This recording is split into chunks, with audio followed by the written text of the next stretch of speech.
যখন হয়েছে তার 3 দিন পরে বুঝতে পারছি যে এটা হাম।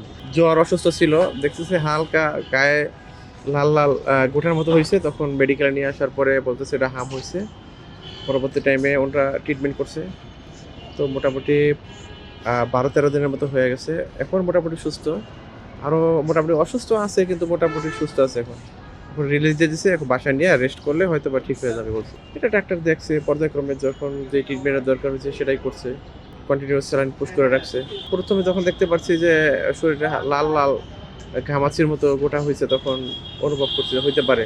পরে মেডিকেলে নিয়ে আসার পরে পরবর্তী টাইমে ডাক্তার দেখে বলছে যে এটা হাম হয়েছে। যখন হয়েছে তার 3 দিন পরে বুঝতে পারছি যে এটা হাম। এখন বলছে বাসায় রেস্ট করলে আস্তে আস্তে পর্যায়ক্রমে ঠিক হবে।